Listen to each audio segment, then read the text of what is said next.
ಕೊರಟಗೆರೆ ರೈತರ ಜೀವನಾಡಿಯಾಗಿರುವ ತೀತಾ ಜಲಾಶಯ ಮಳೆರಾಯನ ಕೃಪೆಯಿಂದ ದಶಕಗಳ ನಂತರ ತುಂಬಿ ತುಳುಕುತ್ತಿದೆ. ದೇವರಾಯನದುರ್ಗದ ತಪ್ಪರಿನಲ್ಲಿ ಉದಯಿಸುವ ಜಯಮಂಗಳಿ ನದಿ ಪಾತ್ರದ ಏಕೈಕ ಜಲಾಶಯ ಇದಾಗಿದ್ದು, ಜಯಮಂಗಳಿ ನದಿ ಹಾಗೂ ತೀತಾ ಜಲಾಶಯವು ಕೊರಟಗೆರೆ ಕ್ಷೇತ್ರದ ಸಾವಿರಾರು ರೈತರಿಗೆ ನೀರಿನ ಆಸರೆಯಾಗಿದೆ.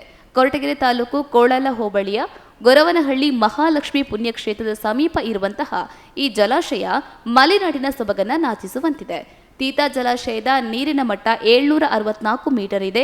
ಎಡದಂಡೆ ಮತ್ತು ಬಲದಂಡೆಯ ನೀರಿನ ನಾಲೆಯ ಮೂಲಕ 20ಕ್ಕೂ ಅಧಿಕ ಗ್ರಾಮಗಳ ಸಾವಿರಾರು ರೈತರಿಗೆ ನೀರಾವರಿ ಉಪಯೋಗ ಆಗಲಿದೆ. ತೀತಾ ಗ್ರಾಮದ ಸ್ಥಳೀಯ ರೈತ ಮುರಳೀಧರ ಮಾತನಾಡಿ, ಸರ್ಕಾರಿ ಮತ್ತು ಹೇಮಾವತಿ ಇಲಾಖೆ ನಾಲೆಗಳ ಮೂಲಕ ರೈತರಿಗೆ ನೀರಿನ ವ್ಯವಸ್ಥೆ ಕಲ್ಪಿಸಬೇಕು ಎಂದು ಒತ್ತಾಯ ಮಾಡಿದರು. ಗೊರವನಹಳ್ಳಿ ಮಹಾಲಕ್ಷ್ಮಿ ದೇವಾಲಯದ ಪ್ರಧಾನ ಅರ್ಚಕರಾಗಿರುವ ಡಾಕ್ಟರ್ ಪ್ರಸನ್ನಕುಮಾರ್ ಮಾತನಾಡಿ, 15 ವರ್ಷಗಳಿಂದ ಕೊರಟಗೆರೆ ಕ್ಷೇತ್ರಕ್ಕೆ ಆವರಿಸಿದ್ದ ಬರಗಾಲದ ಛಾಯೆ ಮಳೆರಾಯನ ಕೃಪೆಯಿಂದ ದೂರವಾಗುವ ಕಾಲ ಸನಿಹಕ್ಕೆ ಬಂದಿದೆ ಎಂದು ಸಂತೋಷ ವ್ಯಕ್ತಪಡಿಸಿದರು.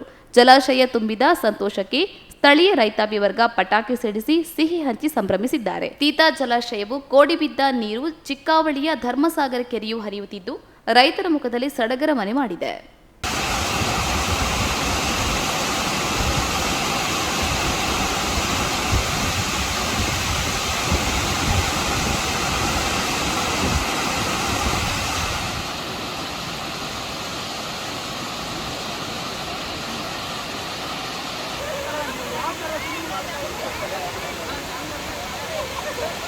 ಸಾವಿರದ 1978ರಲ್ಲಿ ಕಟ್ಟಿದ್ದು.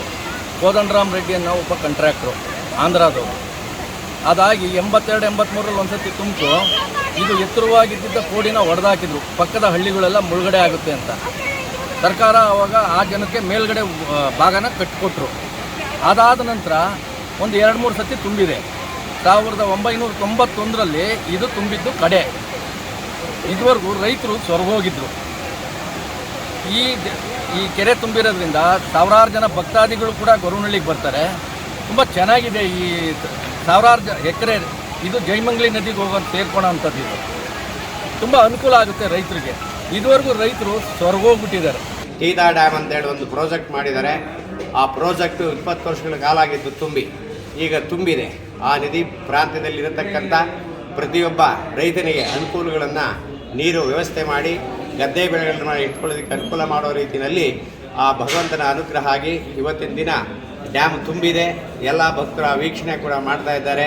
ಆ ಭಕ್ತಿಯಿಂದ ಆ ಮಹಾಲಕ್ಷ್ಮಿ ಸ್ವರೂಪವಾದಂಥ ಮಹಾಲಕ್ಷ್ಮಿಯನ್ನು ಎಲ್ಲರೂ ಕಷ್ಟ ಕಾರ್ಯಗಳನ್ನು ಹೇಳಿಕೊಂಡು ಪೂಜೆಗಳನ್ನು ಮಾಡಿ ಅವ್ರು ಮಾಡಿದಂಥ ಪೂಜೆಯ ಅಕ್ಕಿ ಮಡ್ಲಕ್ಕಿ ಅಂಥವು ಇಂಥವೆಲ್ಲ ತಂದು ಕೊಡ್ತಾ ಇದ್ದಾರೆ.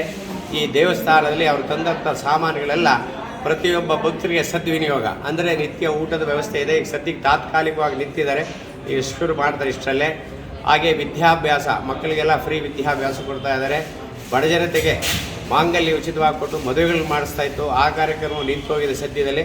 ಅದನ್ನು ಮುಂದುವರಿಸ್ಕೊಂಡು ಈ ಟ್ರಸ್ಟ್ನ ಏಳಿಗೆಗೆ ಶ್ರಮಿಸ್ತಕ್ಕಂಥ ಎಲ್ಲ ಧರ್ಮದರ್ಶಿಗಳು ಕೂಡ ಈ ಒಂದು ದೇವಾಲಯ ಅಭಿವೃದ್ಧಿ ಆಗಬೇಕು ಅನ್ನೋ ಒಂದು ದೃಷ್ಟಿ ಇಟ್ಕೊಂಡು ಸಾಧನೆ ಮಾಡ್ತಾ ಇದ್ದಾರೆ.